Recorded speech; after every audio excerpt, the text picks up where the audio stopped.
नमस्कार दोस्तों, आप सभी का स्वागत है आपके अपने YouTube चैनल पर। आज मैं जापानी साइंस फिक्शन थ्रिलर फिल्म की व्याख्या करने जा रहा हूं जिसे एआई अमुक कहा जाता है।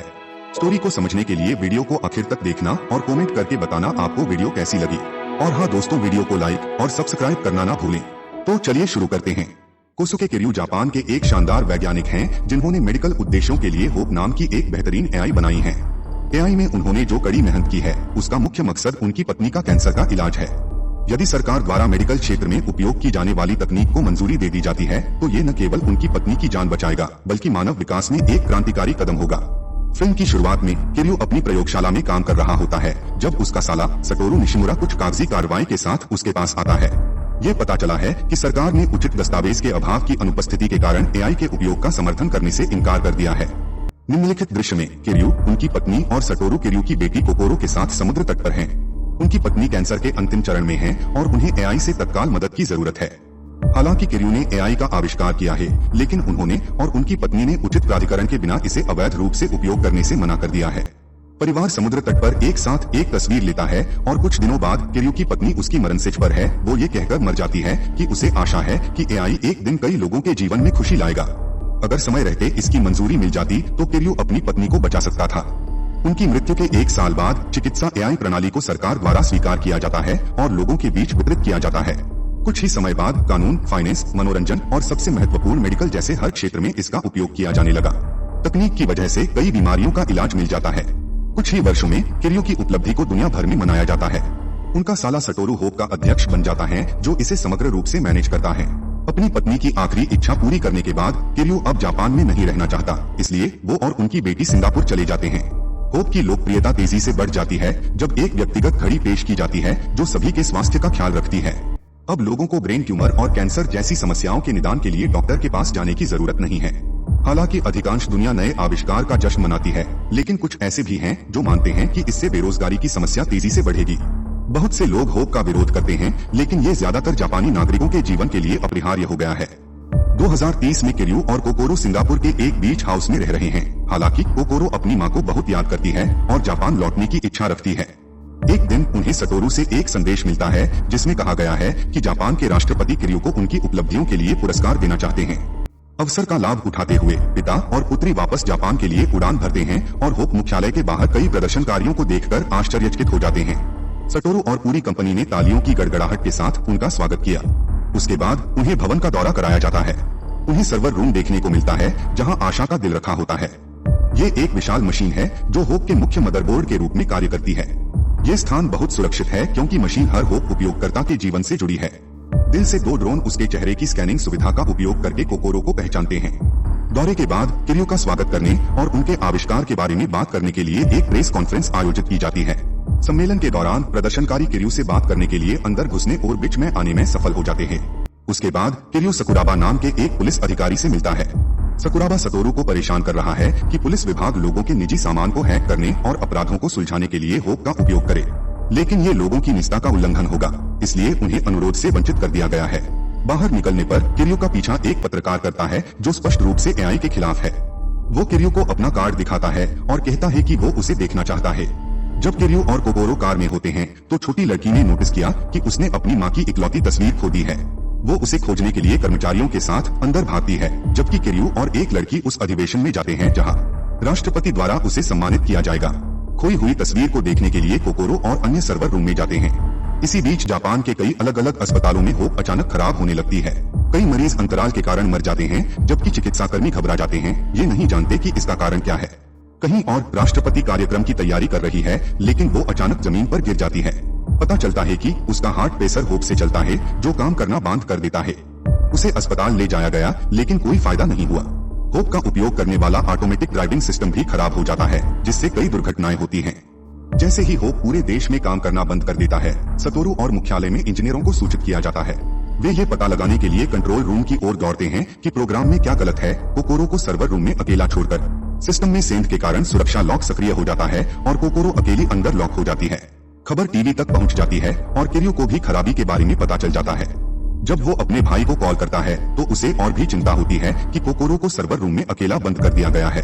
समय के साथ मशीनों के ठंडा होने के लिए कमरे का तापमान 0 से नीचे चला जाएगा। ठंड से मरने से पहले उन्हें उसे बाहर लाना होगा।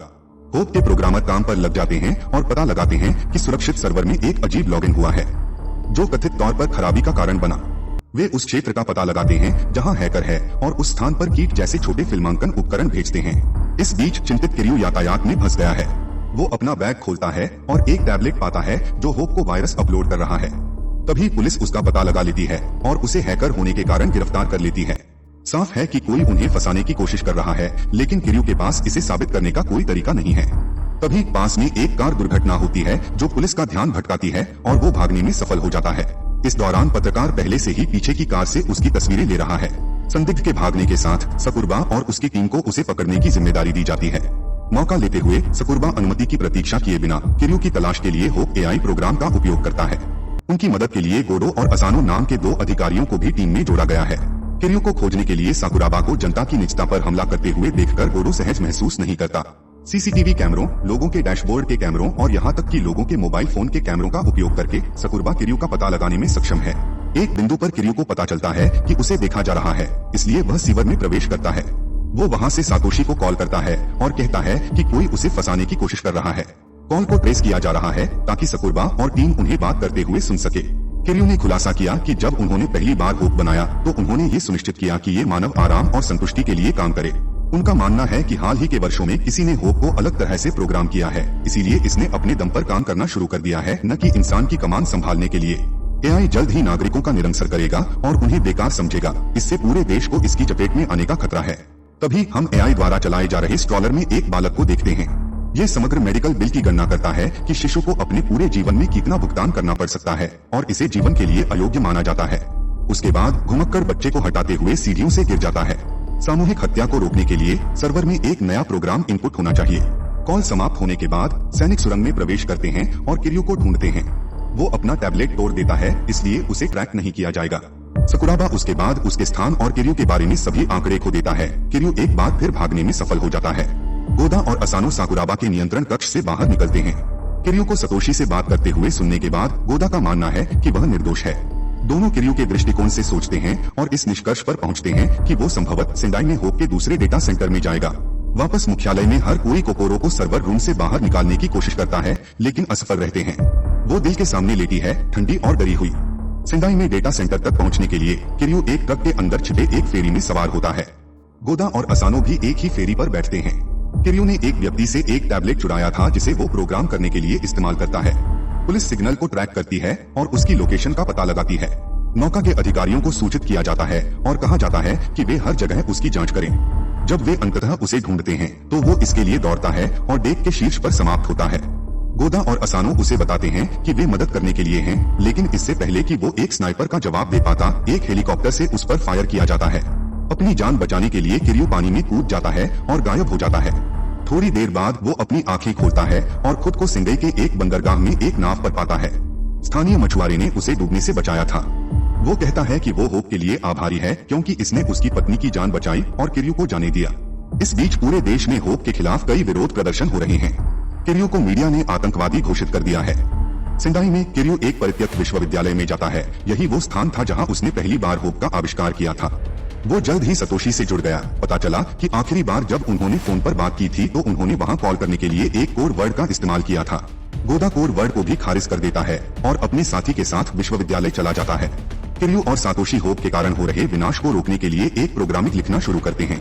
कंप्यूटर जापान के प्रत्येक नागरिक को स्कैन करता है जो एआई का उपयोग करता है और अपने अतीत के अनुसार उन्हें समाप्त करने की योजना बना रहा है।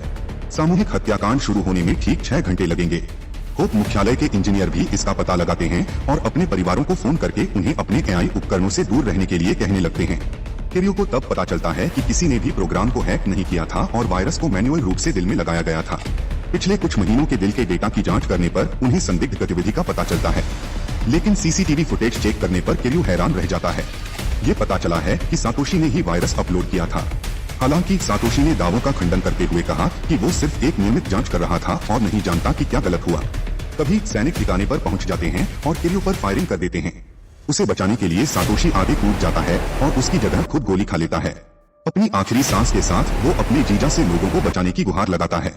पुलिस द्वारा पीछा किए जाने पर किरयू फिर से भागने का प्रबंधन करता है।